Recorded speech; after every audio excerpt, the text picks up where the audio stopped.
if you would like to follow along and read the script with us at home, where you're safe and comfortable, you can do so. Actoroke.com. We have our scripts there. You can read along and find out. So what do? We turn RPGs into movies. So this script that we are reading tonight is a screenplay adaptation of a story created at a gaming table. Not just any gaming table, this one right here. Yep. Right here. We did it right here. We created a story together. Not all of us. Imagine that D&D. I run D&D games that big, but that wasn't this. Anyway, so we ran an RPG game about a month ago. Our normal cycle is much tighter. Our normal cycle is that we play an RPG 1 week, the next week we film it, the third week we stream the movie. But since it's a feature-length film, by the way, the very first Actoroke feature-length film ever, and my first ever directing a feature-length movie. So yes, I'm really freaking excited. Yay! And so yes, so if I'm like bouncing and bubbly, I'm always that way, aren't I? Okay. So normally we do that every week. We do that. This time though, we thought, well, for a feature-length movie, Steve said, I don't think I can write a script in 1 week. And that's okay. I don't think I can cast it in 1 week. So that's why we're doing it, 3 weeks. I mean, 3 weeks ahead of time, that's plenty of time for post-production, right? I mean, you really need more time than 3 weeks to do post-production on a movie. Not if you're doing Actoroke. That's right. All right. What else am I supposed to say? Hashtag World of Chaldea, hashtag Gen Con TV, etc. You'll wrap me up. We'll come around this way, and then whatever I forget, you can throw it in. Yeah, good? Great. Okay. All right, we're going to go around, do introductions real quick, and then we're going to read the script. All right, we're going to start with you, Javion.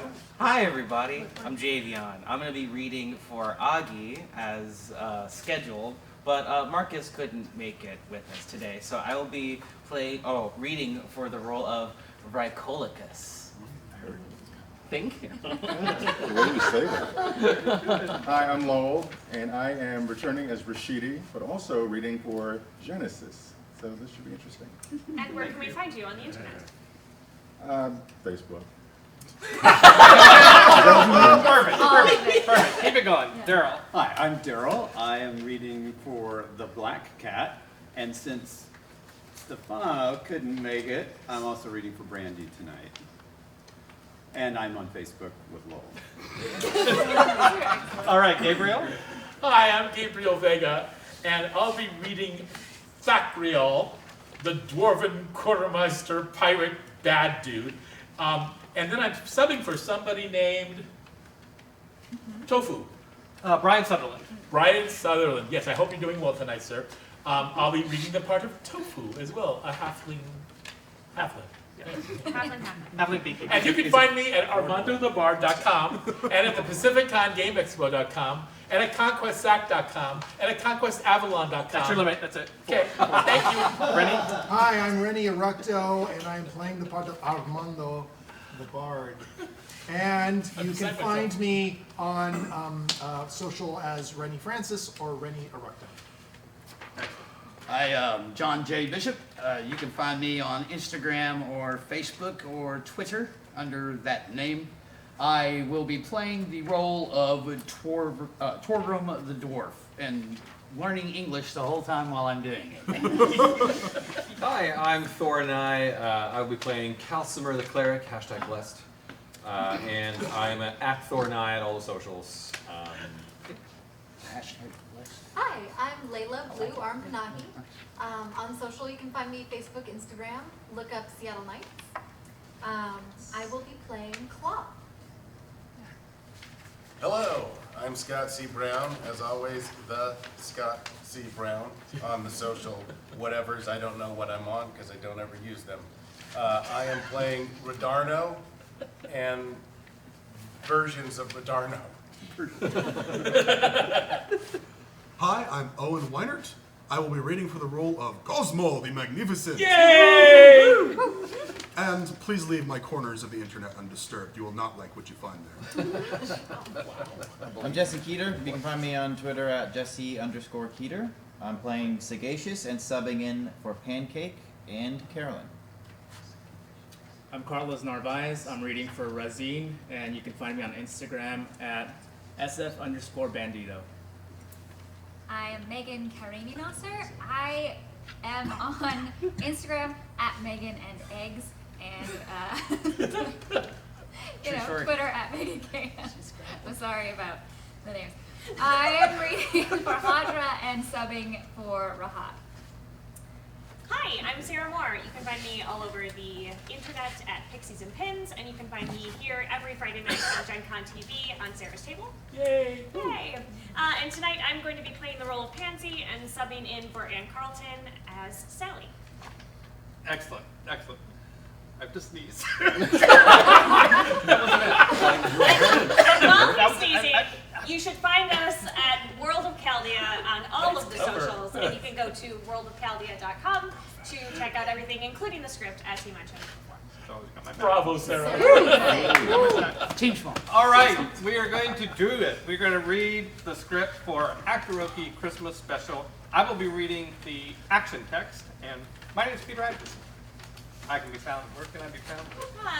Mostly at World of Chaldea, but There we also go. on Facebook as himself. There you go. Peter Atkinson. That's right.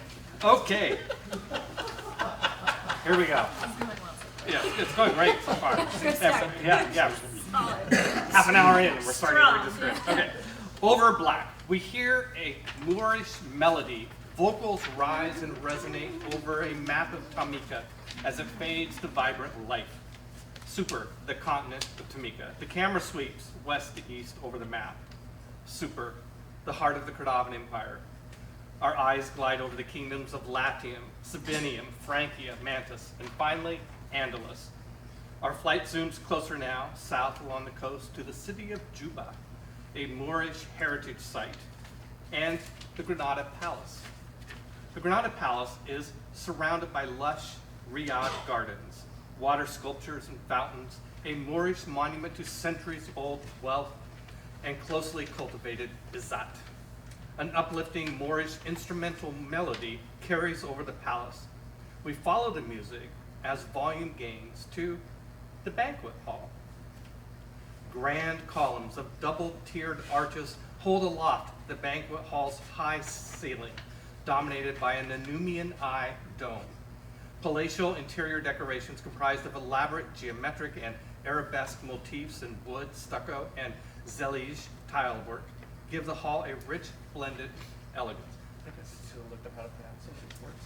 I think he's doing great. Yeah, okay. We hear convivial voices. Aloof servants carry trays of food and drink to guests. It's a lavish soiree. Aristocrats and business tycoons jockey for power, waging political warfare with weapons of wealth and influence. Yeah, that's a good setup for this group coming in. A loud commotion and raised voices capture the attention of the attendees. Heads and necks crane. Rear of the room, a kinetic swarm ball of palace guards buzz around a foreign invader. The camera scrambles over the ruckus and finally lands on Thorgrim, a male clanless dwarf, disheveled, sharp-edged, more comfortable in a fight than a posh palace. Someone yanks his sword, Fang, from his grip. I'll be wanting that back. He takes in the fancy forum and severe-looking dignitaries. Well, what are you gawking at? Dwarves ain't extinct yet. Claw, a female wilder elf, and Pansy Lightfoot, a female halfling, shuffle into view, uneasy under the spotlight. On Pansy, her eyes illuminated by the expansive wealth on display. Oh, Rogue's Paradise. I'm gonna mingle. A hand belonging to Calcimir Alderman, a priest of Dionysus, gently reins her in. Bad idea, Pansy. This is not a shopping trip. Shopping is never a bad idea. Claw suddenly smothers Calcimir in hugs and kisses. You my +1 this evening, handsome? I need an alibi. Torgrim slaps Calcimir fondly on the shoulder. Any idea why we're here? Nope, I was voluntold to be here. Ditto. Strongly advised to attend. Razine, a human male, Moor, the charge d'affaires, agent of Rahat, steps close, appraises the four with a cool raised brow. This way, please. Malika Rahat awaits. Razine announces the Ballbarians. Malika Rahat, I present to you the Ballbarians. On Pansy and Claw, scanning for more friendly faces. Aren't we missing someone? Where is Armando? Cut to exterior night, the Trillium Fields. Armando Equus Blake, male human bard, upon his gallant steed, Rudigor, galloping at breakneck speed across wind-swept plains. Sing like the wind, karaoke! Karaoke bursts into song, serenading the evening ride.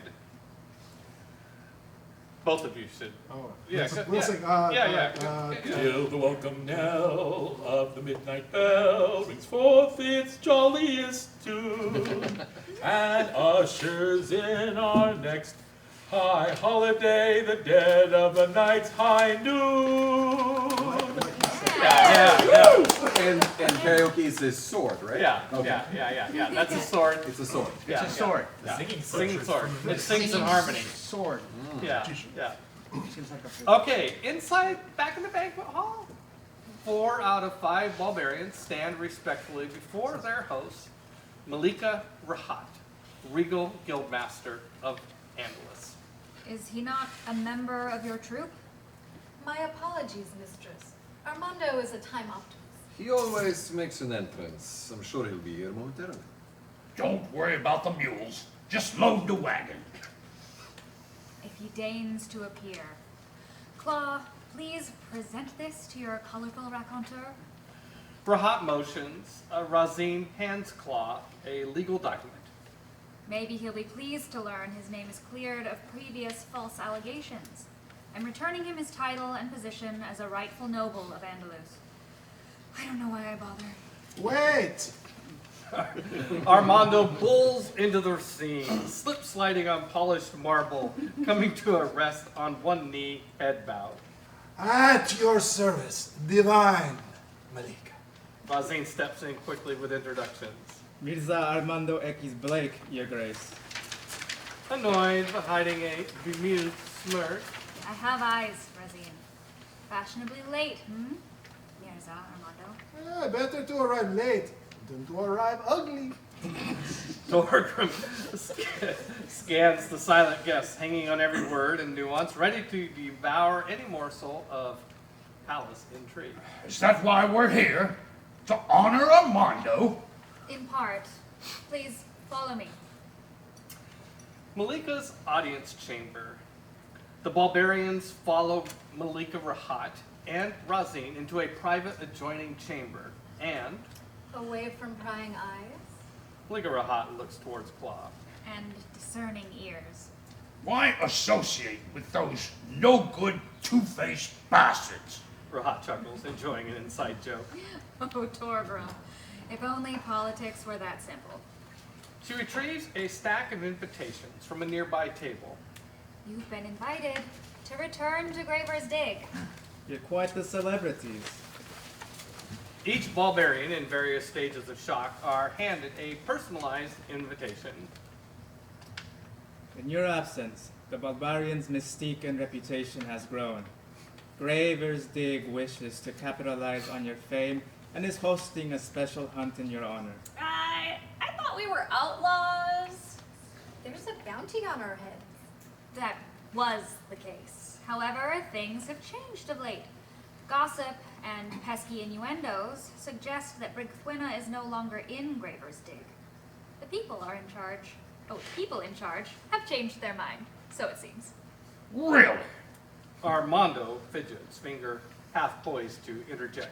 Yes, Armando, do you know something about this? The bard scans his friends' faces sheepishly. I might have promoted these rumors a teensy bit. But yes, she is no longer there. How do you know? I saw it directly with these smoldering eyes. You went back to Graver's Dig? That's where you snuck off to, you bastard. Having fun without me? Tis true, and pity, tis true. You could have been killed. I was in disguise. So, what you're selling in disguise, you cheated on us? You're damn sure she's permanently gone? I'm damn sure I had nothing to do with it. These invites. It could be a ruse to lure us back. She's the trickiest little bitch. Rosine clears the frog in his throat. Yes, Rosine. After receiving the invitations, I did a little digging. Digging. Engraver's dig. Graves are the best place to dig, Malika.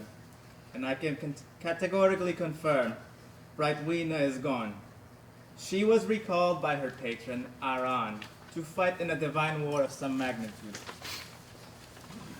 Rahat chortles sarcastically, an awful, disdainful rancor that swells into a voluminous gale not entirely human. I like it. I'm just filling in. Nice. Faded back. Faded back. Okay. Exterior. Torgrim's ship. Mjolnir. Juba Harbor. Day. My boat. Sailors scurrying about the deck, preparing the myriad of details required for a long voyage, while longshoremen store bulk provisions in the cargo hold. Armando and Calcimere lounge lazily, Armando playfully strumming a lute. Calcimere sipping wine. Nearby, Torgrim and Claw review a hefty ledger while I think about what a gender-neutral version of longshoreman is. Longshore person? Longshore folk? Full. There we go. That's all right. Klocko. Sorry. Is all this booze and weapons for personal use? Rahat is funding this venture. To help offset the expenses, I agreed to deliver cargo to Graver's Dig. Torgrim looks up at the sound of approaching boots to find Rosine, you coming? Or you just here to make sure we leave? Rosine nods, taking in the sleek ship and its fine crew. Lovely day for a voyage. Where is Pansy? I have something for her. Pansy drops abruptly into the scene out of the shrouds above. Hey, Arazine. Rosine reveals a black crystal jewelry box and flips the lid. I was told to return this. An overwhelming force of curiosity pulls everyone close, peering into the box and at the prodigal dagger. My dagger! Pansy reaches. Rosine pulls it away. I must warn you, the dagger is cursed. Cursed. Malika Rahat is uneasy with it in the Granada Palace and wishes you to have it. Cursed? She wishes Pansy cursed? It's a double-edged dagger, so to speak, cutting both ways.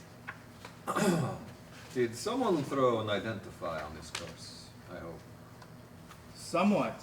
The wielder, Pansy, will have no regard for the wealth, or personal or otherwise, and will splurge extravagantly. Damn! Makes sense why Malika Rahat wants no part of it. The prodigal dagger returns. You will need to take steps to protect Pansy and your money. We skipped. It's okay. Pansy quickly pushes her money pouch to Claw. And what's the upside? Better be an upside. The dagger and Pansy cannot be found, not by any magical means known. Divination or scrying, you carrying that thing, you don't exist. Imagine a thief with such a device. Pansy snatches the dagger greedily. I can imagine it. Exterior, Torgrim's ship. Mjolnir, the great sea at night. Torgrim's ship cruises the open water under an Enumian tapestry of stars. Greed, the Enumian constellation, reaches its zenith of influence. Flight 2, Torgrim's ship, Samaria coast, day. Mjolnir sails south toward the mouth of the Boyonogo River and Graver's Dig. Super, 3 weeks later. Ship off the starboard bow! Well done. Nice. Good form. Technique. Torgrim's ship. On the deck, sailors move urgently to their stations, glancing nervously seaward. We hear irritable voices saying words like pirates and fright. Torgrim stands on the quarterdeck, stoically glaring out toward the sea. Calcimere approaches the dwarf captain. It's the novelty. She flies the flag of the Tritonis. Torgrim growls irritably as he raises his spyglass, and we see through it. POV, Tritonis ship, a Mycenaean caravel. Its deck bulging with bloodthirsty buccaneers, weapons ready. Well, hello. We got us some pirate friends. A beautiful woman carrying a colorful garden parasol, quite out of place amongst the dirty sailors, stands next to the pirate captain. He zooms in on the woman carrying a trident. And that ain't his wife, I'll wager. She's a Triton. Who's the captain of the Novelty? Do we know? The Black Cat. His real name is probably something stupid like Daryl Judd. Bird. On the quarterdeck at the same time. That's a pretty ship. I bet she's got a belly full of yummy goodness. Sir Foley Harberton, professionally known as the Black Cat, is an Amian swashbuckling fencer and pirate captain, judging by his flamboyant attire and the rapier at his side. Caroline, the navigator, rubs her greedy hands. What's your orders, Captain? Thackreel, Hammerfist, dwarven male and quartermaster, studies a thick tome. It's the Mjolnir out of Andalus. Business? It's listed as an asset of the Guildmaster of Andalus, Malika Rahat. Or at least it was. Genesis, a female Triton in human form, wears a black sequin dress and carries, of course, a trident. I hate to lose this prize, but if Malika Rahat is the owner of that vessel, I suggest we let it pass. Let's sniff him out first, shall we? Fly over and collect our toll. If you smell profit, you know the drill. No. Collect the toll, but do nothing else. The Black Cat rounds on Genesis. Since when do you turn tail and swim away? The Guildmaster of Andalus is not to be trifled with. She's rumored to have business dealings in Shoal and Graver's Dig. I don't think this ship... Britwina went after Malika Rahat and lost. Oh, shit. Yeah, in that case, go collect our toll and let's get out of here. Back on the Mjolnir, the spyglass still locked on the Novelty, a vague humanoid shape lifts off the deck, flying across the open waves. Torgrim's glass tracks the approaching shape as it gains clarity. A dwarf soldier, brimming with heavy weapons and armor. Back to Torgrim, who lowers the glass. Prepare for an envoy. I'm gonna summon a storm. Prep lightning, just in case. Fine. But we're not engaging pirates unless we're first. Especially backed by a Triton. Moments later, the flying dwarf hovers dramatically high over the quarterdeck. Greetings, friend! What's your business in these waters? Spar and hunt! Hunters, huh? Okay. I'm here to collect origination fees, tariffs, and work-related tolls. It'd be gold sovereign words for larceny. I don't appreciate your tone, Captain. Calcimir holds up his invitation. We have a special invitation from the Pentaval. The dwarf lands abruptly with a sharp bang and jerks the invitation to study it. His eyes shift warily from parchment to the 5 Ballbarians. You? You are the Ballbarians? That's us, movers, shakers, and mischief makers. We still hold the record for the Graver bracket. 27,600 points. Does that matter? Only that we've been expecting you. Please proceed to the guest wharf. VIP slip 1. And off Thackreel Hammerfist, we dissolve to Graver's Dig, the guest wharf, later. Torgrim's ship, Mjolnir, receives VIP treatment moored to a well-ordered, pristine wharf. Dapper-dressed dock workers promptly manage every minute detail. Calcimir exits the ship, stops, looks. A ghost town stares back. The streets are nearly deserted. Where is everyone? A man in full hooded robe approaches. Sleepy. Augie's sparkling, youthful eyes and broad grin peeks out from under a heavy cowl. Augie! The Ballbarians rush to greet their old friend, smothering him in a flurry of handshakes and hugs. Welcome back.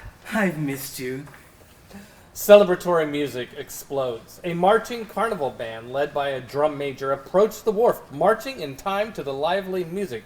And giant bees.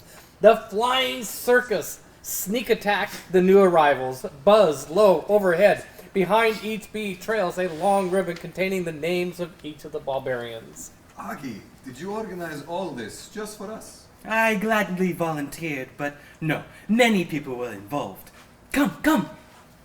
Augie leads the Ballbarians away from the wharf into the VIP zone, populated with newly built estate homes and upscale businesses. We have private rooms reserved for you in Marnmock's Keep. Ah, now that's more like it. Thank you, Dionysus. No more camping on the green. And proper stone bed. I rather liked the green. Meanwhile, we find Pansy trailing distant, forlornly watching the flying circus disappear over the horizon. No, please come back. Exterior, Max Keep later. Ruling over the VIP district broods Max Keep, a squat, heavy-set stone hotel and bar. Augie leads the 5 Ballbarians. Inside the private banquet room, Rashidi, a distinguished Targonian dressed in rich black and silver pentavolo robes, rises to greet the newcomers. Beside him, Hajra, human, comely Samatian woman in identical attire. Armando beams at the sight of the lovely Hajra. Hajra! She runs and tosses her arms around his neck. Oh, it's so cute. Who says good and evil can't mix? Hajra suddenly slaps Armando. You came to town and you didn't say hi? What? You did. Don't deny it. When? 3 months ago. Everyone backs off. Calcimere and Claw grab chairs. Someone bring me some popcorn. I'll have a beer. I was deep undercover and only here for a couple of days. Is that your excuse? Really? Actually, he said he was hunting. You went on hunt? When I had a bounty on my head. You think I was going to collect on a bounty? No, of course not. I did invite you to Andalus. Buddy, you better stop digging. Hajra glares at Torgrim. You? Shut up. Torgrim laughs. Rashidi steps into the love spat. You two can negotiate later. Please, everyone, take a seat. This food and drink is in your honor. Welcome home. Everyone takes a seat, except Torgrim. Where's Brinkwater? The two Pentavolo exchange uneasy glances. I'm sure you know, otherwise you wouldn't have come. Humor me. Brickwinner is gone and ain't never coming back. I'm in charge of the Sumerian hunt. Torgrim remains dubious, but reluctantly sits. What's with the lonely streets? It's a ruddy tomb out there. That's why we invited you. Claw yanks her invitation and reads. This says something about a Ballbarians reunion tour? What is that? I particularly like this part. It says, injury or death may occur. That's just dreary boilerplate filler. You know, legal indemnification. Uh-huh.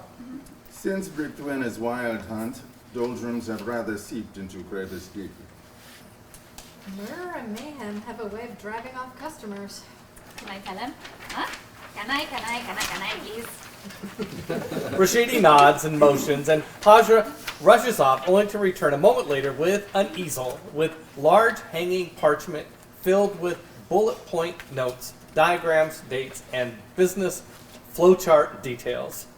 Okay, to reignite excitement and tourism in Graver's Dig, we want to enlist your celebrity as part of a larger marketing campaign promoting you Ballbarians on an exclusive hunt.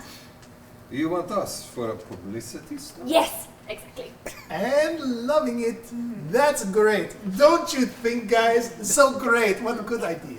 Okie dokie. We've arranged for the acclaimed artist Maxim Otolinik to illustrate your portraits to be hung around town and used in marketing materials. Ah, yeah, Linnick illustrated Emperor Godava's portrait that hangs in the Senate discourse. Okay, you are trying too hard. Yeah, no, I do not want people to know who I am. I have anonymity to maintain.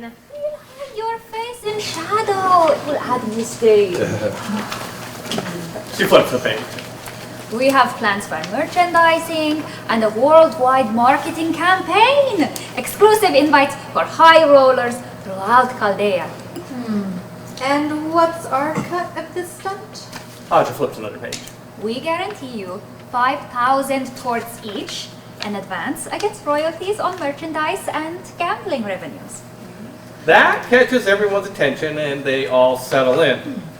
Hajra deep dives into the business proposal, occasionally waiting for Rashidi to interject or for a Ballbarian to ask a question.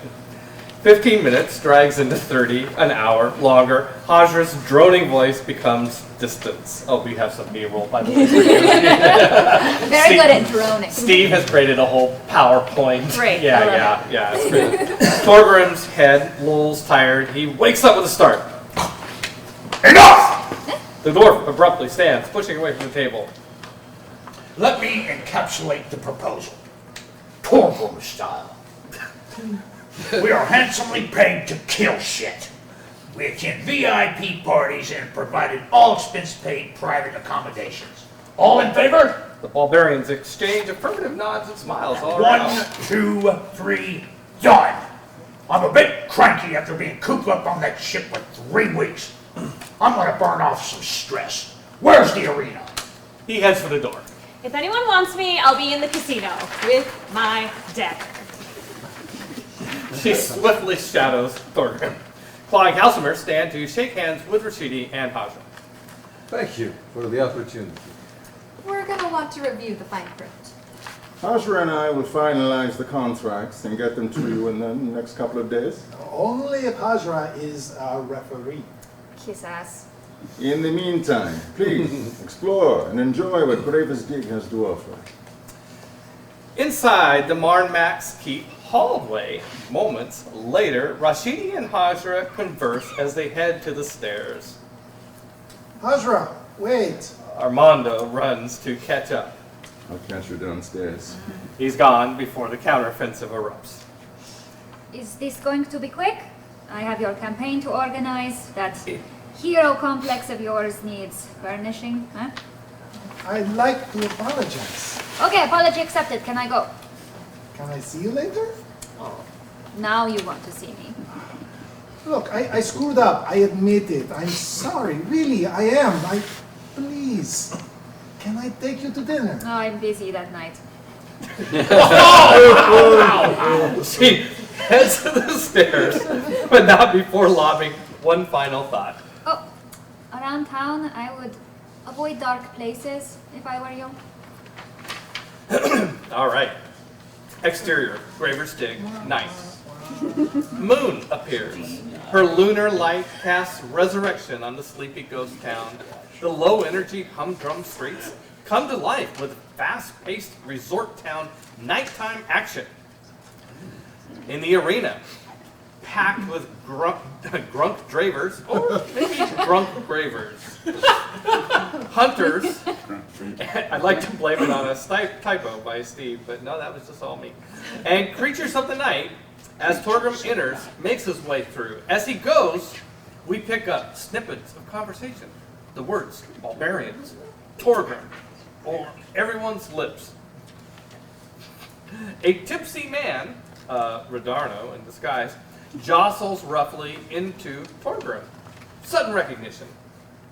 Hey, man. I know you. You're Thorgrim Boulder Holderson. Ballbarian. Is it you?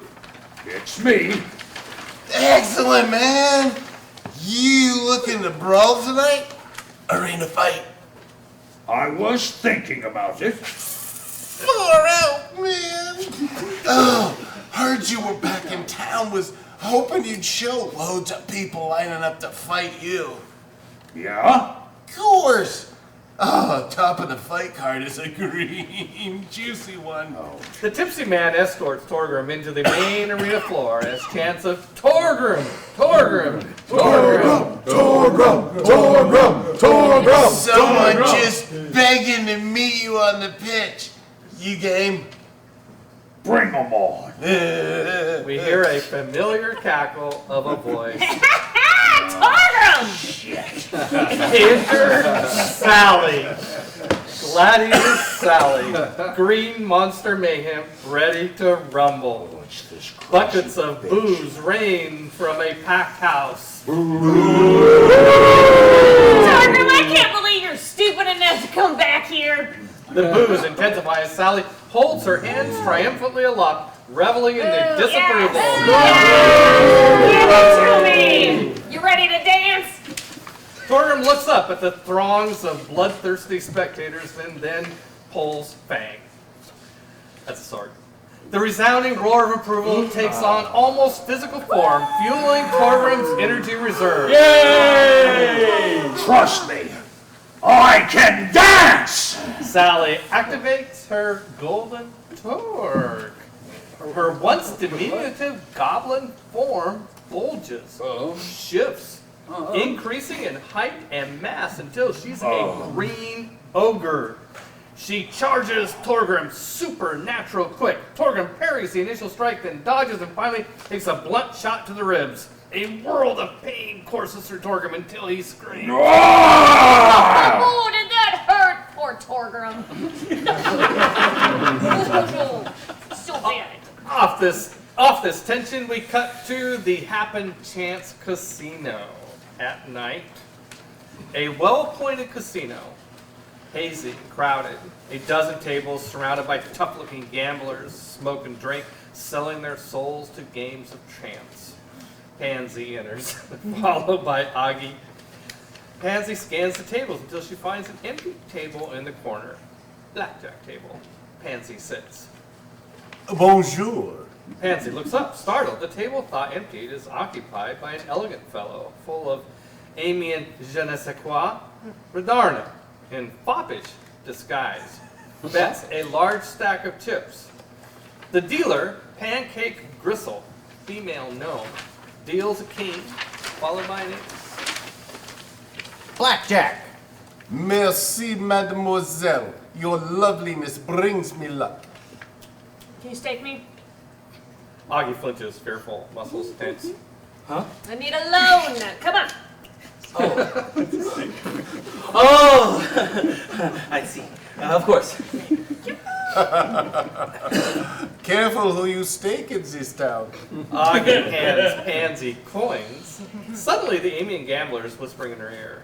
Please, use my lucky chips. They have served me well. He drops a stack of chips in front of her and disappears into the smoky room. Pansy places a bet. Off it, we dissolve to the Pyramid Bar, night. Armando, at the bar, as the bartender pours him a stiff drink. Oh, that's Marcus. She locks the loot, slung over his shoulder. Do you know how to use that thing? Or is it just for show? Armando downs a shot of whiskey and pounds out a quick beat on the bar, singing, What will you do with the drunken sailor? What do you do with the drunken sailor? What do you do with the drunken sailor? Early in the morning, everybody! Talent Scout pops in. Yes, you guessed it. It's Redarno. Hey, nice pipes. Ever consider taking that show on the road, Fred?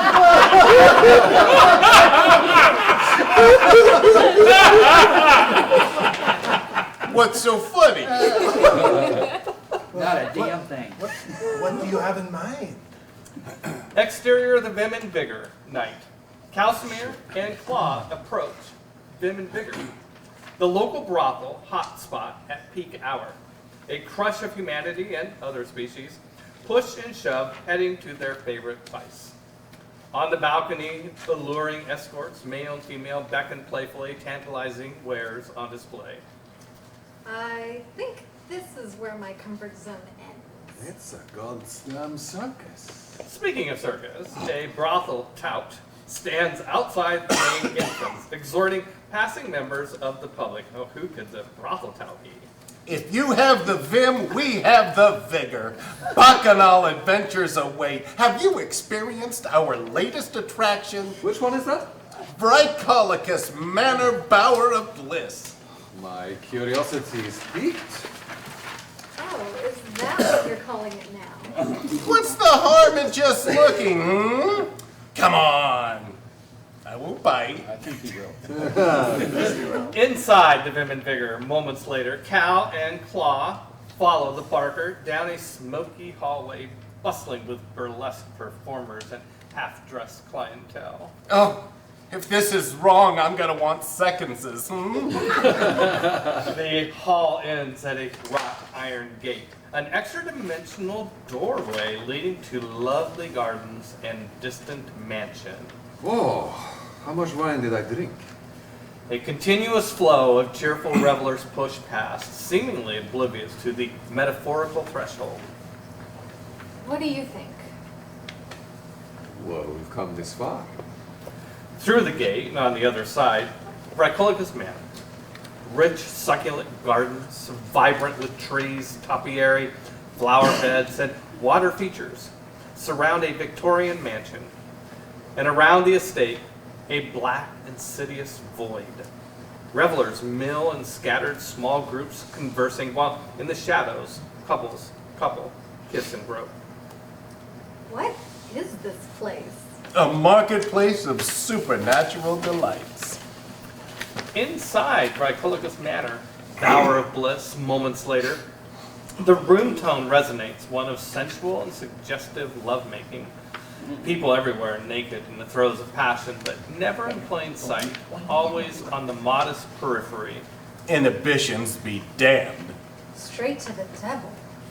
This reminds me of my Sinian orgastic rights. Ah, Bricolicus is Mycenian. Yeah, convenient. All together now. Main ballroom. The ballroom is designed to impress. Lounge furniture, cushions, silks, and long gossamer tapestries that scarcely hide forbidden passions.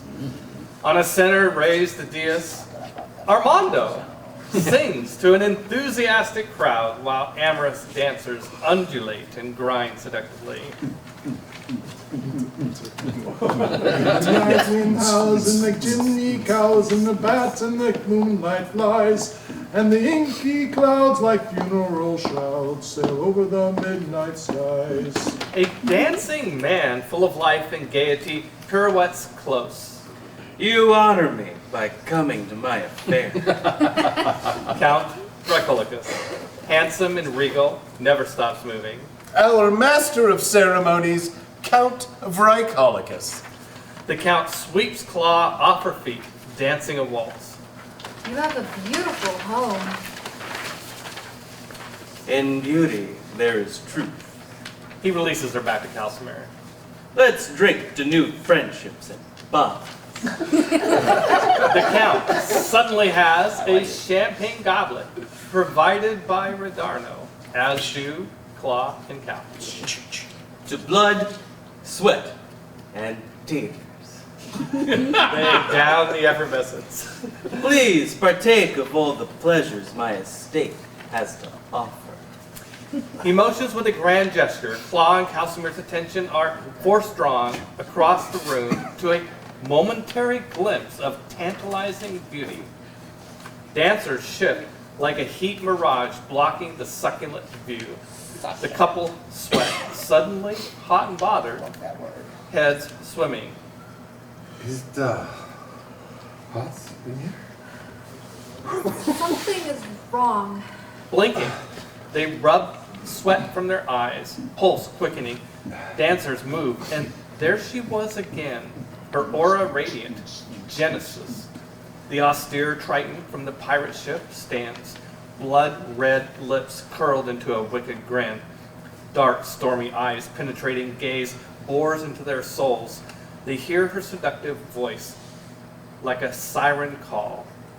Don't tease me unless you're going to please me. Claw flees the room. The barker's lips brush Cal's ear in a whisper. Wouldn't you say it's worth your soul? Pansy squeals in delight. We cut back to the Happen Chance Casino at the same time where Pansy, Blackjack! I'm on a roll! Yes! she rakes in mountains of chips. The dealer glances toward Augie nearby, preoccupied in a conversation with a couple. Your friend has been turned. Sorry, what? The dealer nods at Augie, talking up to the couple. Your guide? He's a vampire. It's the cow. Sure giveaway. What? She swivels, searching for Augie. Once you see it, you can't unsee it. Vampire predator. You get to wear bangs.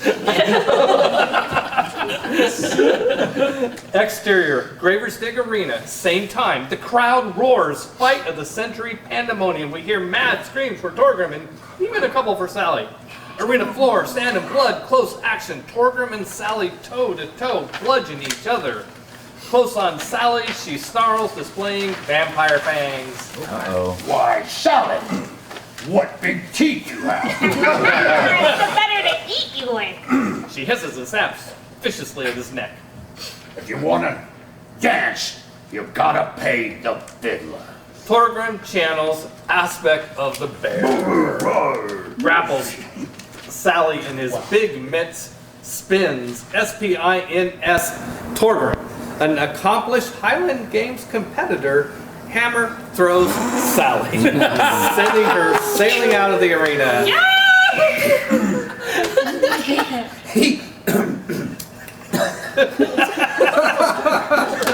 Steve Connor's revenge moment coming up.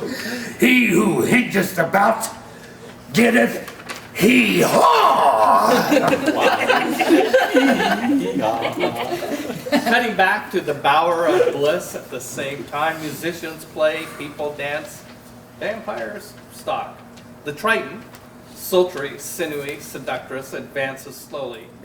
Two-Shot, Genesis, and Calcimere. I'm a cleric of life. I desire to kiss you, and not just on the lips. Calcimere succumbs to her embrace. Fade to black. Dream sequence. Interior, Bower of Bliss. Night. A wide, empty, grand ballroom. Calcimere and Genesis embrace. Waltz gracefully. Step, slide, step. Claw politely taps Genesis on the shoulder. May I cut in? Yes, darling. Genesis nods respectfully, passing off her dance partner, Calcimere. Throat shredded, bloody, and dead. Ooh. His eyes flash open, feral, hungry. He attacks. End dream sequence. Let's cut there and go to break. Yay! We'll be back in some number of minutes. Don't go away. We're right here on Gen Con TV. Woohoo! Free time. Yay!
We're back. Hey! Yay! We made it. All right. Okay. So, if you're just joining us, by the way, we are doing a script read of Actoroke Christmas Special, which will air on Christmas Day, right here on Gen Con TV, 6 p.m. Pacific time. All right. We're halfway through the script. We just had a moment where Cal got bit by a vampire, and Claw just had a horrible vision of Cal, throat shredded, bloody, dead, eyes flash, feral, hungry, attacks, end dream sequence inside Marmax Keep. Claw's bedroom, day. Claw jolts awake, breathing hard. A nervous hand slowly checks their neck, searching for bite marks, blood. No. Cal! They bolt out of bed. Graver's Dig. Morning. Vacant streets. Denizens of the night back underground in their proper place. Inside the Marmax Keep, the Solar. Day. 2 servant girls enter the luxurious common room, quiet as church mice.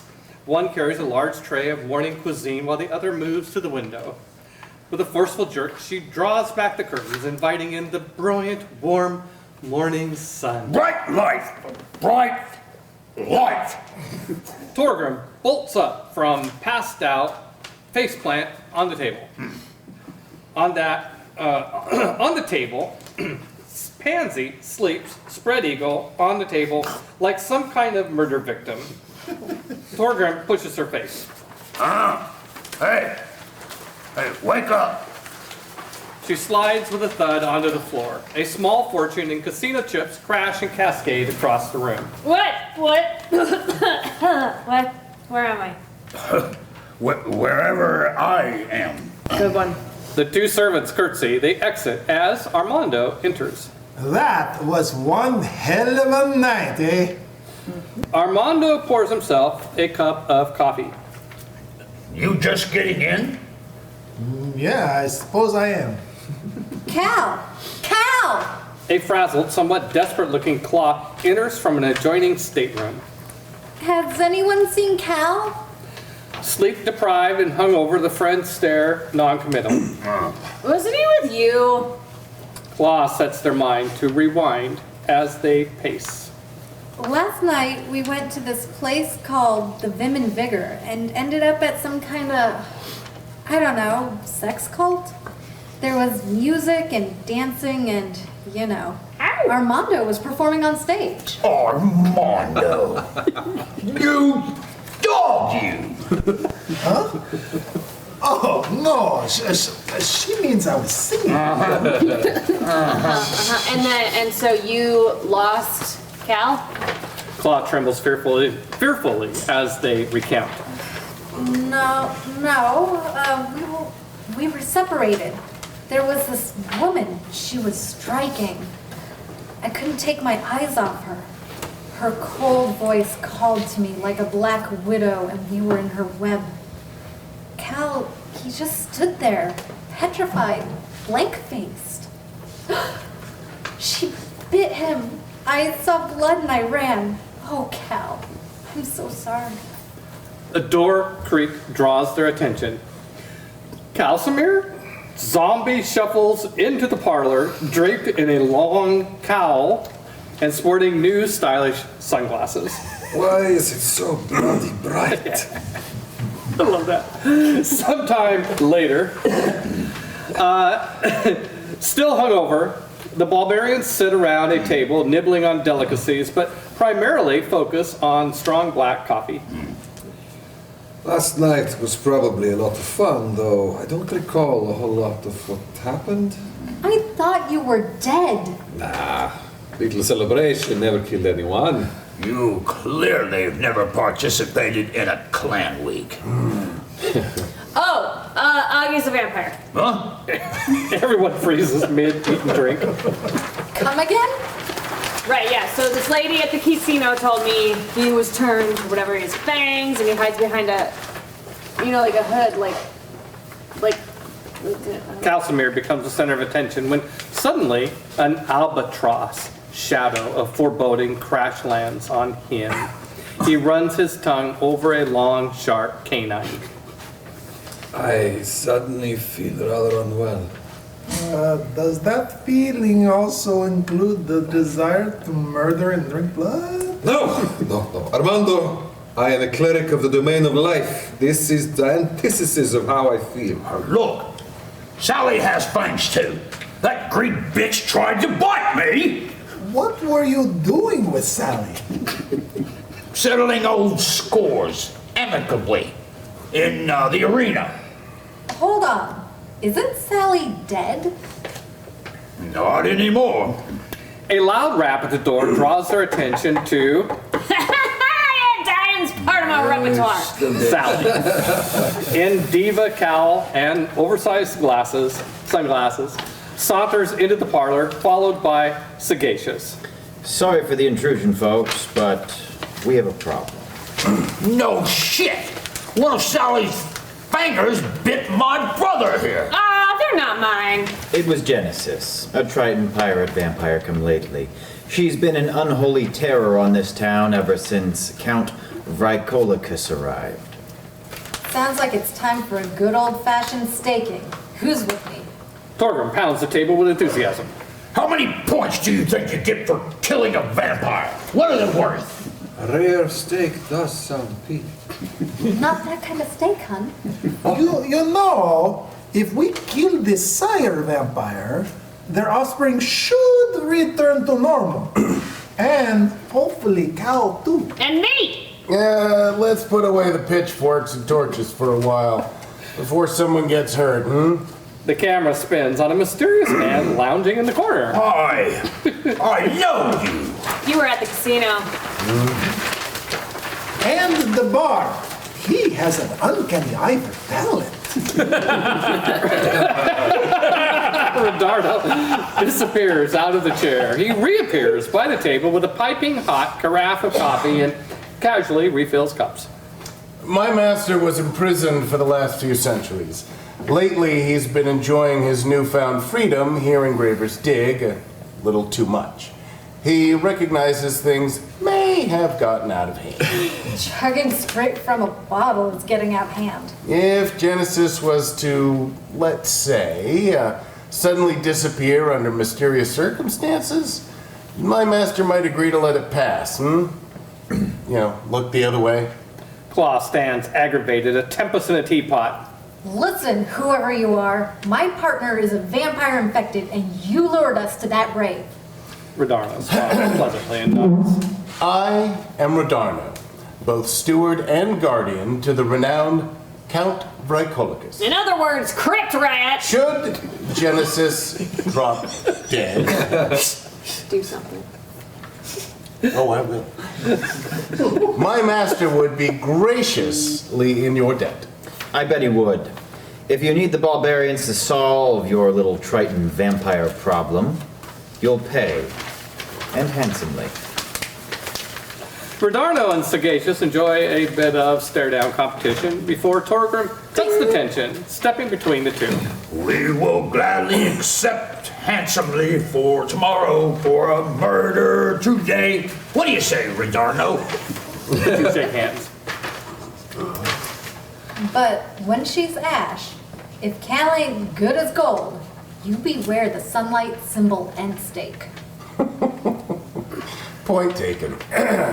You should take care never to insult a devil until after you've passed through hell.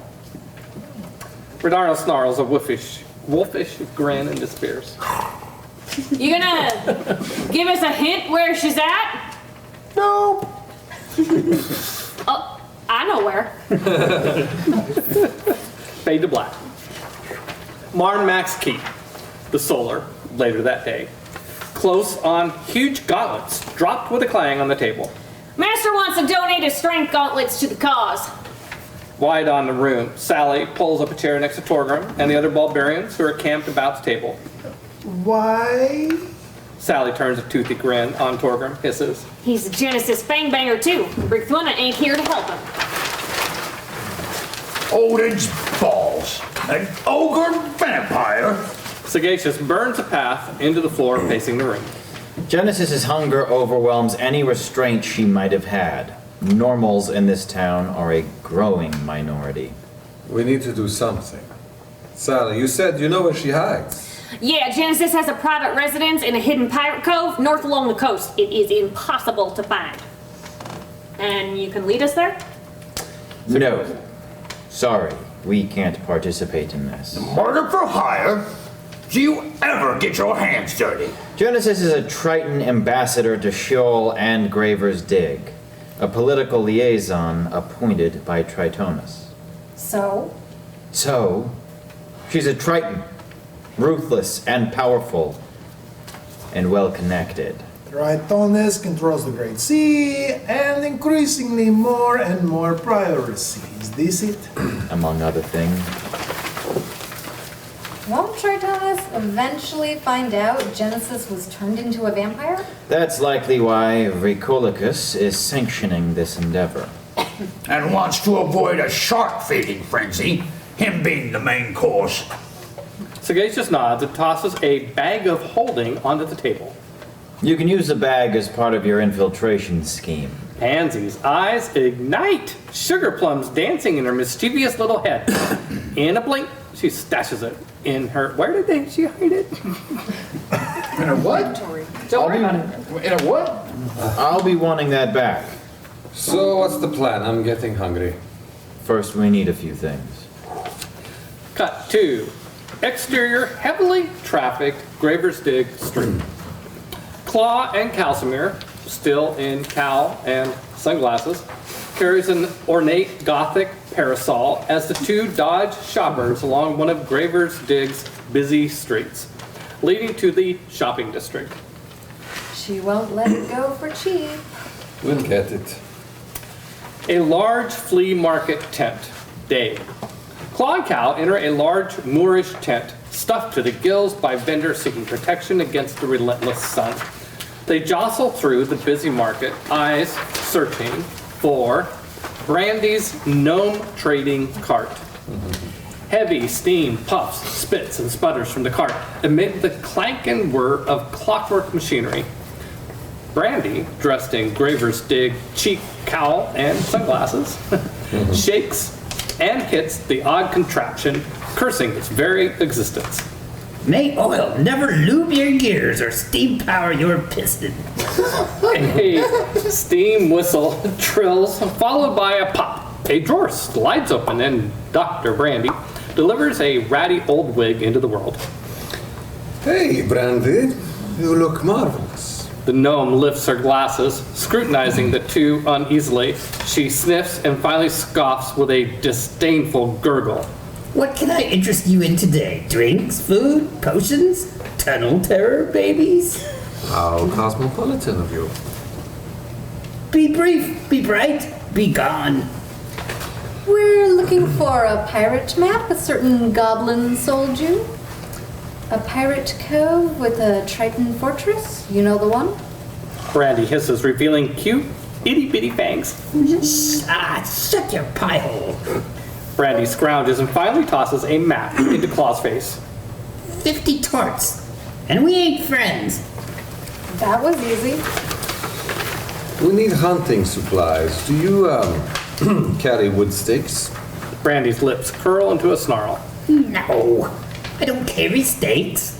They're detrimental to my health. How about fence posts? Table legs? Claw elbows Cal, shaking their head. What we really need is holy water and silver weapons. How about a vampire slaying dagger? Shit, yeah, I'll take that. No. Do you think I handle such things in this condition, huh? Do you have any of that wine you sold me before? The blackout drunk vintage? Brandy hangs up a closed sign. Go see Cosmo. Cosmo's Tower. Day. Armando phases solid inside a claustrophobic curiosity shop. Its vast, eclectic inventory of oddities and arcane paraphernalia arrayed elegantly museum fashion. Cosmo baby! Cosmo baby! Where are ya? Behind the counter, Cosmo the Magnificent writes in a ledger. Still waiting for that final payment. Armando equally drops a bulging bag of chips on the counter. I have a problem and need your assistance. Cosmo counts the chips and writes the receipt. Lucky for you, I solve problems and I need your money. Let's do business. Cal is a vampire. Oh boy. As are a large number of friends and colleagues around town. Genesis is a piece of work, eh? So you know her? My door is open to anyone who pays, and can that Triton pay? You've done business with Genesis? What's your policy on anonymity and confidentiality? No such policy. All is for sale at Cosmos. Knowledge, information, influence, and astounding cosmic power. Will you divulge our conversation? Assuredly, but only to one who pays very, very well. And your transaction with Genesis? Open for business. What do you got? Money, of course. I could also commit to a service that didn't require killing. Maybe someone wicked and evil. I require second pick of any loot found. When you slay the vampire, I mean. Aha. This information better be damn good. You won't kill her otherwise. Armando considers options for a beat. Another beat. Perhaps you wish to confer with your colleagues? No, that's not necessary.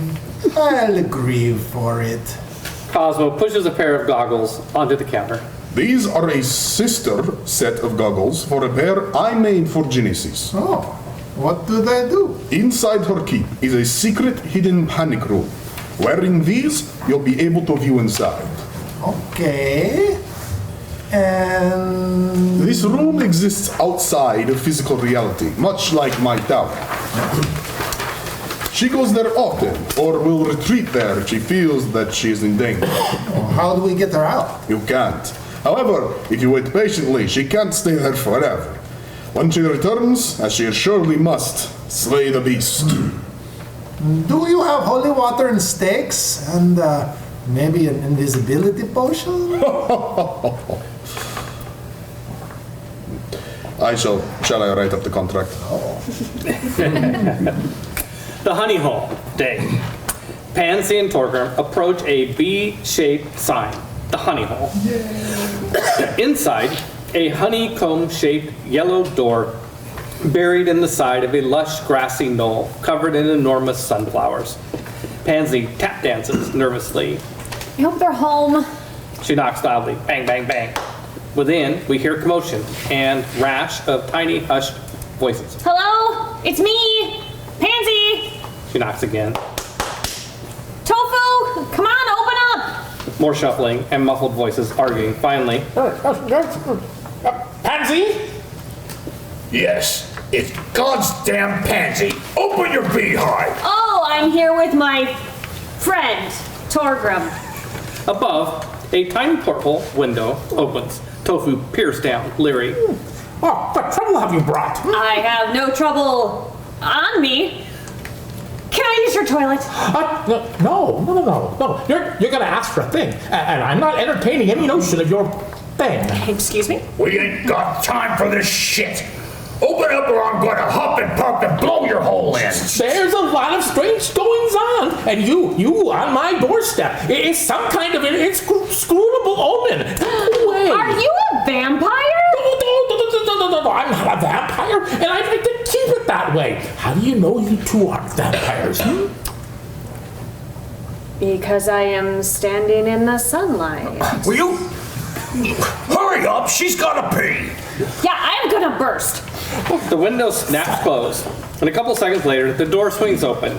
Pansy pushes in, kisses Tofu as she runs. I got a tingle. Halfling bladder. I'll wait out here. Inside the dining hall, later. Tofu waits patiently in the otherwise unoccupied dining hall when Pansy enters, much refreshed. That honey hole toilet? You gotta market that idea. Tofu hands Pansy a beverage and gestures to a comfy chair by the pleasant fire. Some things are best left to the imagination. She sits and drinks. Water. Holy water. Artesian. I am not a vampire. A vampire would say that. He offers Pansy a glass of red wine. She quickly gulps the remaining water with a wink before accepting the vino. Where is everyone? The stories of rampant vampirism in Graver's Dig has everybody on edge. That's why I'm here. May I please, pretty bees, borrow Bee Arthur? You really must get your own bees. I have. I'm nurturing a starter colony at home. I know. That Malika person made me an offer I couldn't refuse. Look, you have the air of someone about to do something rash. Correct. What the devil are you up to? Our friend Cal, you know Cal, he was attacked by a vampire. Is he dead? No. You gonna make him dead? Well, we're gonna make him better. Wow. You know the Triton named Genesis? I do. Nasty piece of work. She and those bloody corsairs of hers festered in sea caves north of here. Pansy yanks the prodigal dagger. Her eyes flashing red in the firelight, she drains her glass and throws it into the fire. Okay, first, I'm gonna backstab her, followed by a slash across the throat, and when she's down, I'm gonna gut her like the fish that she is. And afterwards, I'm gonna make her fangs into earrings. And I'm gonna say Kellen the whole time. That's terrifying. I know, right? She is a vampire. Pansy gently caresses her dagger, the room silent except for the crackle of the fire. She tosses Tofu a bag of chips. That's I don't know, maybe like 3,000 torts. It's to borrow Bee Arthur. Take her. Really? Oh, with my blessing. Please, just fly away. Oh, bless you, Tofu! No superlative can accurately describe what your friendship means to me. Tofu's rough exterior melts. Please bring Bee home safely. Yeah. Fade out. Yeah. The Great Sea, wild blue yonder, day. By the way, I'm just saying, this is like my favorite moment in the whole script. Cotton candy, pink clouds scamper playfully across the stratosphere, pushed by warm tropical winds. Bee Arthur drops out of the clouds, down angle. Pansy hugs the giant bumblebee for dear life. Down, down, down. The camera makes a stomach-churning drop, struggling to keep pace with Bee Arthur as she dives toward whitecaps and the Great Sea. Bee hits the air brakes, levels out, hugging the ocean waves, staying just above the crests and spray. The coast of Samaria comes into view, a tiny speck on the horizon. Tiny grows to small, then big and bigger. Slow down, girl! She does as instructed, slows and stops, hovering. Pansy consults a map and then checks the compass. Okay, right there between those two stacks. Bee waggle dances excitedly. Everybody now. It's a very big bee. Yeah, we're recording that. That's going to be the one we're going to use. Entire cast for credits on Bee. Bee waggle dances. Oh, we did that. Pansy pulls out a potion from her pocket. I'll be fine, but we need to be quick about it. Get us in there unseen. She downs the potion and magically disappears. The now riderless Bee shoots forward like a cork out of a champagne bottle, skimming across the open water. Closer to the clandestine pirate cove. Bee Arthur zips and dips, explores, and finally scores a route in and rides the tide unnoticed into the cave. Cut to interior Marn Max Keep, solar day. The 5 Ballbarians stand around the table studying Brandy's map. The cave is large enough to sail ships in and out, a safe harbor from weather and unwanted prying eyes. There's a dock, warehouse, and a bunkhouse or barracks, and a few other huts. And more apparently, a keep somewhere here. Calesto's part of a much larger cave network that meanders up and down the coast, stretching back to Graver's Dig. And that's how they smuggle their ship into town. The pirates named the cave Telesto because it means success. And they've been extremely successful, by all accounts. Getting in ain't going to be easy. He's right. We should expect the cave to be garrisoned and fortified, though. So what's the plan? Well, thanks to Sagacious, you all jump into my new purse, and B. Arthur flies us in nice and easy, and I will be invisible. Armando? Armando hands her a potion. B will fly casual like, and then hopefully we don't get noticed. Okay. Calcimer leans close to the map. Once you land here, in this deserted section, it should be sufficiently dark to hide our movements. Oh, this is where the fun escalates. Show him. Do it. Calcimer transforms into a bat, darts around the room, and then just as quickly transforms back into human form. Cool, huh? Claw shakes her head disapprovingly. Because I'm a badass bat. I can fly around the cave unnoticed, searching for the key. And I'll follow, searching as well, with my dagger and being invisible, and I should be silent as death. You'd better not get sidetracked and do something stupid. Stupid? Why would I do that? You always do that. Your little shopping trips, that dagger is a bad influence. I mean, I could drop it into the ocean if you want. Hey, can we stay focused, if you please? I'll be using bat echolocation magic. I'll swoop us right into the vampire's lair. Do you know how to use echolocation?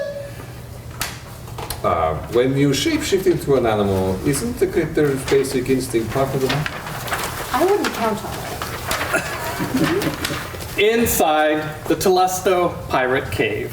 Cove, same thing. Calcimer Bat strikes the cave wall hard, screeching in pain. He falls, flapping and floundering about on the cave floor. Ooh, you okay? Sporadic lanterns strategically hung provides the cave a sense of ethereal twilight. Shh, someone's coming. We hear voices and footfalls. I'll look. Stay there. Thackreel, hammer fist, flies into view. Heat-seeking fast, right at Cal and possibly Pansy. Cal drops bat form into human bullshit mode, rubbing his nose. Human! Sheesh! You guys need to invest in proper signage and lighting. Who the hell are you? Who the hell am I? I am Calcimer Alderman, one of the Ballbarians. We met a few days ago, sailing into Graver's Dig, remember? Ah, right. The celebrity hunters. Cal puts off a wolfish grin, revealing vampire fangs. Celebrity hunter. Never and newly minted celebrity vampire. But why are you here? I spent an evening with Genesis at Reikolak's ball. We had a connection, souls mingled. You know, supernatural attraction. I was drawn to this place, like out of a dream. Cal's eyes meander over Thackrell's body and stop at his neck. Dwarven blood has a rich, earthy flavor, notes of damp soil, mushrooms. Okay, Javion's losing it here. What do you see that Dwarven blood? Dwarven blood. Well, he's a family. You know? Like that, right? All right, Thackrell, shift us back, uneasy, glancing up at the window. You better come with me. Cal follows the flying dwarf to the stairs. Thackrell quickly levitates up the stairs as Cal follows, taking 2 steps at a time to keep up. At the double iron-wrapped doors, the dwarf pulls the doors and beckons, but Cal hesitates, uneasy. Are you inviting me in? Move your ass! Pardon me, I'm new to the vampire etiquette and customs. Cal slowly crosses the threshold. It's almost like he's stalling, waiting for an invisible halfling to follow. Wink. Inside Telesto Keep, Cal whistles, impressed by the grandeur and opulent decor. Dwarven construction. Who's your interior decorator? Pirates or us? The rooms are furnished with lavish stolen booty, from 100 different kingdoms and cultures. The pirate prods Cal in the back with the point of his sword.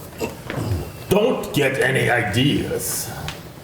Interior, down a side hallway, continuous, they meet the Black Cat, exiting a bedchamber. What's this? Another one of Genesis's toys. A wandering monster on our doorstep. Can we not say toy? I prefer prized recruit. This vampire thing is getting out of hand. It's not my place to say, sir. Inside the flag room, continuous, armor, weapons, and wartime relics festoon the wall amid flags and banners taken as prizes from conquered vessels. Two lazy pirates enthralled in a game of Invigi barely take notice of the newcomers. Thackreel bangs on a shield with his sword, drawing attention. Ambassador! Enter. You heard her. The dwarf shoves Cal toward an open door leading to an observatory. Beyond, we can see an enormous curved window overlooking the pirate cove. Inside the observatory. Hello, mistress. I have come to serve and to join the cause. The Triton ambassador wears simple but sublime robes with an impressive fist-shaped sapphire gem around her neck. We caught an infiltrator, Ambassador. Cal swoons, transfixed by the Triton's tantalizing aura and withering gaze. And what cause might that be? Why, of course, to join the Black. Arr. That's a lie. Her gaze intensifies. I can't stop thinking about you. There, I said it. I've grown rather allergic to wine. I can't be allergic to wine. It is my whole identity. How did you get here? Who told you about this place? Brandy. And no merchant engraver's dig sold us a map. I transformed into a bat, flew across the sea. Her eyes bore like heat rays into his psyche. You think you can just waltz in here, Popinjay Dandy concealed behind a wall of lies? She tasks me and she shall have it. You said us. Who are you working with? I did. Calcimer hesitates, searching his memory for the slip-up. He's a member of the Ballbarians, minor celebrities in the hunter community. Hunters? Search the cove. Now. He's not alone. Thackreel moves to the door, snaps to the two Invigi players. Sound the alarm. We have intruders. Find them. The two players exit as Carolyn enters. Intruders! You have a referee hunting bag? They're extremely rare and safeguarded. How did you come by it? Would you like to see it? She nods, and he dumps out the cargo. Carolyn screams. The camera whips, and we see Pansy and the prodigal dagger, the blade embedded to the hilt in Carolyn's kidneys. The pirate staggers, and Pansy follows up with a rapier slash, hamstringing her. She buckles. Poof! Carolyn disappears, leaving Pansy facing Thackreel. An alien, otherworldly scream yanks the camera to Genesis, throat, topped, mouth agape. Torgrim, Amando, Claw, and Calcimer falter on shaky legs against the siren sonic barrage. Claw takes the worst of it, stunned, cold. Water crashes over Genesis, forcing coral armor growth. Calcimer casts Shield of Faith, when suddenly he reels, blindsided by a whirlwind of weapon strikes from the Black Cat. Calcimer ditches his weapon in favor of the bag. He attempts to capture the cat in the bag, but... I am the son of mobility, the brother of wind, alacrity by ally. Sure enough, Cal fails to capture the nimble cat. Way to go, Cal. Continue to me. Great things happen to those who try. The pirate captain's rapier cuts Calcimer deep. Across the room, dwarf versus dwarf action heats up. I've been looking for an excuse to fight you, exiled dog. Save the excuses. If it matters, you'll make time. Thackreel batters Thorgrim with cold steel. Torgrim snarls, using the pain as motivation. He returns serve, giving as well as he takes. Nearby, Armando inspires the troops. Claw is a Ballbarian who is a druid. Her gender is really quite fluid. When they wild shape, we all stand the cape, and thus the sliver Greg is concluded.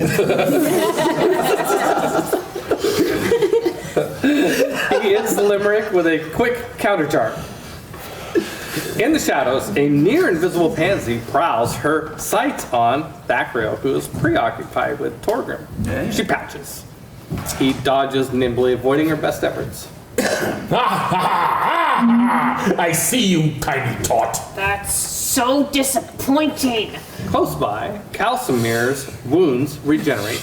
He fights against the thrill of swelling vampire ecstasy. Oh my, it feels like so good. Dionysus, forgive me. You see, you do appreciate my many gifts. I can give you so much more. Join me now and forever. Never! I'd rather drink cooking wine.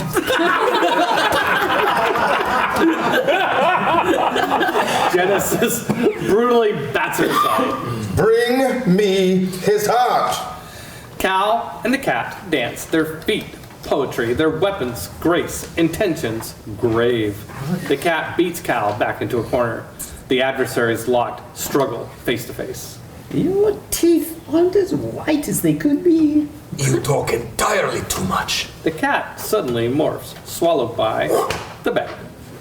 Kitty, kitty. Ha! Curiousimir killed the cat. Ow! Please. Not right. Genesis extends her hand, commanding Cal. Be still and know that I am your God. Give me the bag. No. Find the keepers. Cal casts Beacon of Hope in combination with Mass Heal. Out of a sea of despair rises a flood of hope. Genesis shrieks in torment as her vampire life energy is forcefully drained. Claw opens the heavens, calling upon Moon. A slivery beam of pale light illuminates Genesis. You're in the spotlight now, barnacle bitch. Ghostly flames erupt, burning all that they touch. Across the room, Thackreel presses, becoming more and more frantic and agitated as each strike misses. Your technique is brutish, lacks finesse. Living amongst pirates has not improved your game. Eventually you will die.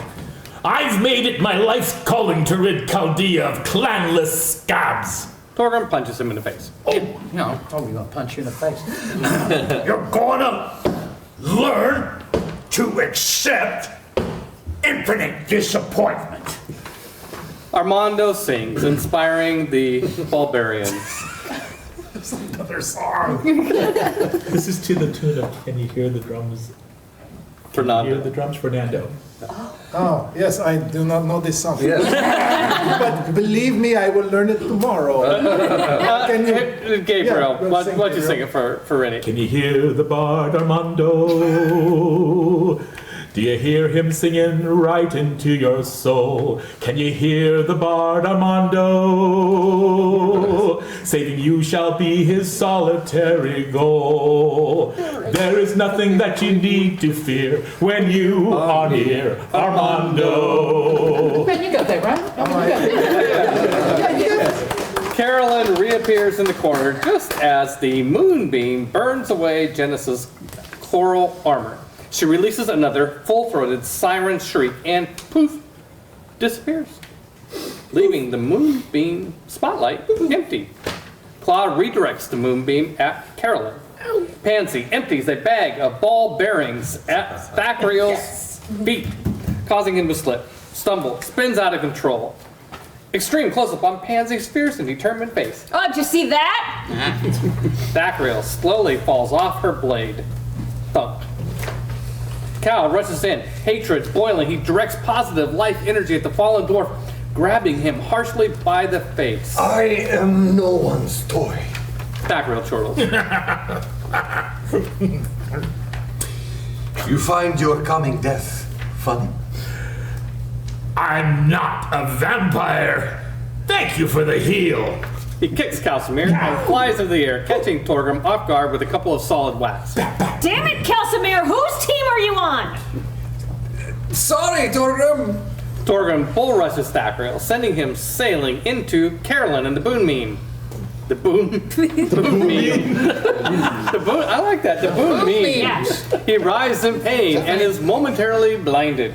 Torgrim wades in, sword ablaze. Quail before your enemy. On Pansy, she puts on the Cosmo goggles and searches. Pansy POV. Genesis is still in the room. Kind of. She's there, but not there, in a parallel dimension. Cal, the bag! She darts, snatching the bag from Cal, and swings it at Genesis, but it passes through nothingness. Genesis lifts a middle digit and smiles. Nice. Pansy points back with her "your ass is mine" middle finger.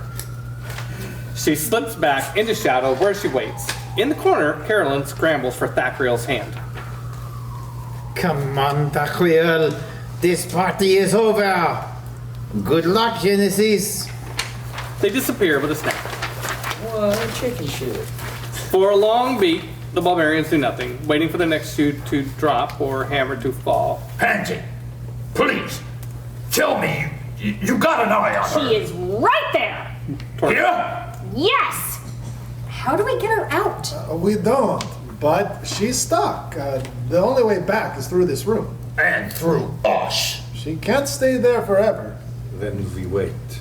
Armando closes the door, and they get down to waiting. Pansy pours holy water on the floor. I've got a little place in hell reserved for you. I have upgraded you to the penthouse of pain. Time passes. Tick, tick, tick.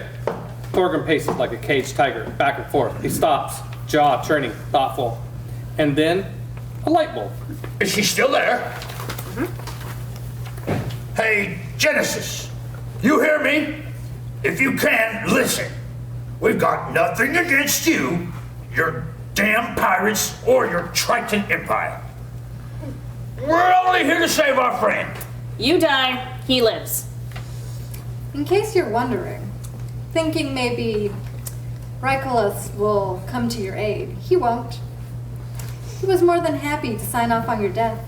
You're out of control. All these new vampires have disrupted the balance of power in Graver's Dig. Won't be long until more hunters arrive on your doorstep, looking to add your head to their trophy case. Tell you what. We kill you, quick and painless. Afterwards, I promise as a Ballbarian, we all do, to resurrect you. And you can go your merry way. No harm, no foul. You will no longer be a vampire. What? No, she's evil. We are here to save Cal, whatever it takes. Genesis appears, pulls off her goggles. Promise? On my honor as a dwarven warrior, you got it. Then I accept. We can't. Calcimere drains her undead life essence. She slumps to the floor, lifeless. Pansy quickly scoops her corpse into the bag. Torgrim, we can't. She's evil. Hold on. I didn't say when we'd resurrect her. Claw slowly approaches Calcimere. And you got that lovin' feeling? Blood returns to his fresh, rosy cheeks. He takes a slow gulp of air, licks his lips, and grins, grasping her hand to his chest. Do you feel it? Claw nods, choking back tears. Now I have a heart.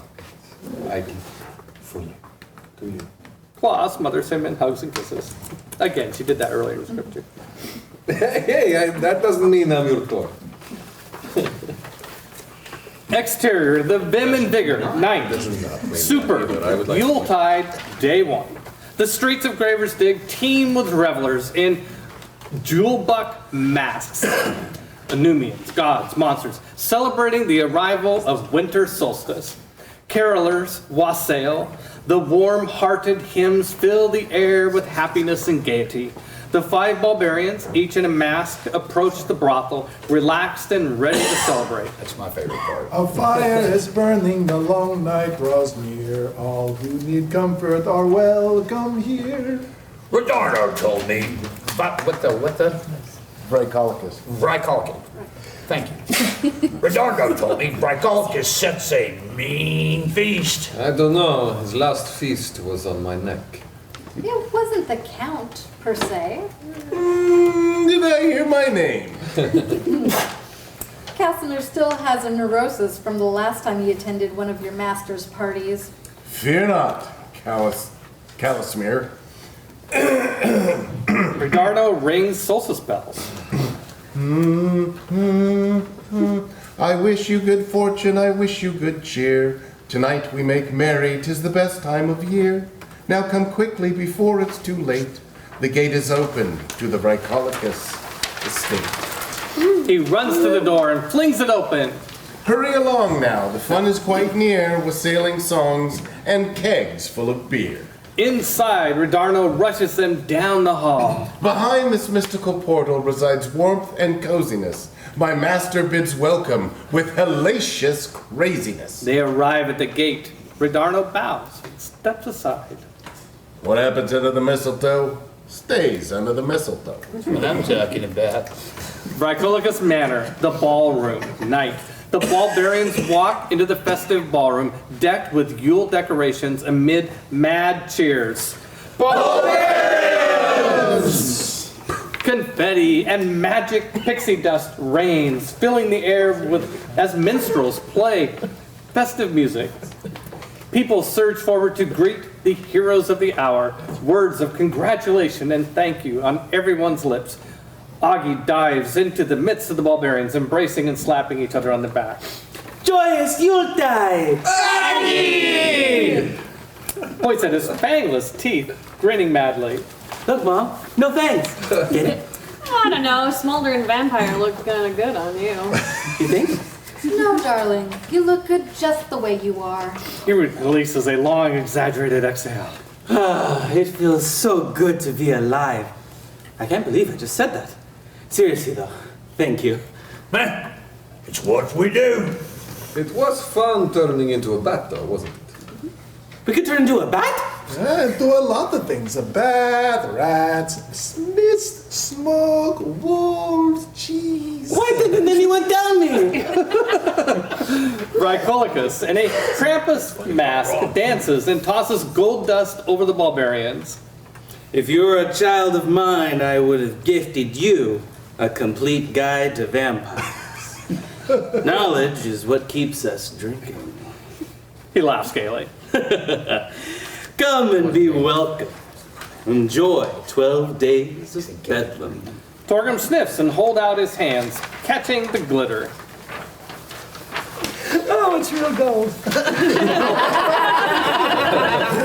The floor is utterly thick with it. The Count whirls and twirls around the friends. Gold is old, gold is bold. Gold is free to hold. This stronghold is made of gold 100-fold, and now yours to behold. I like it. He tosses gold keys to each of the Ballbarians. Welcome to the household. Vraicolicus spots Rashidi and Hajra and darts to greet them. Oh goody, demonologists. Brandy approaches Claw and Casimir. I'm glad to be out of that damnable tent and back into the sun. Is that your way of saying thank you? Brandy hands Cal a canteen. It's bottomless. Crap wine, but bottomless. We're still not friends. Cal opens the wineskin and takes a sip. Oh, wine. Sweet, glorious Dionysus. He pulls Claw's hand. Let's see if this thing truly is bottomless and fill every decanter. Armando and Torgrim dodge a giant gingerbread golem stomping loudly by. It drops an endless trail of colorful gumdrops. What the hell? Can we eat that? I think it's edible. Is it edible? I'm told I'm an excellent baker. A ghostly apparition of Cosmo the Magnificent floats close. Give it a try. I couldn't come in person, so I came in spirit. You just want your second pick. Business is business. Come on, I'll show you the list. Armando pulls Cosmo to a nearby sitting room. Hey, Fugly, beer? Sally hands Torgrim a stein. Is it poisoned? Nah, just spitting it.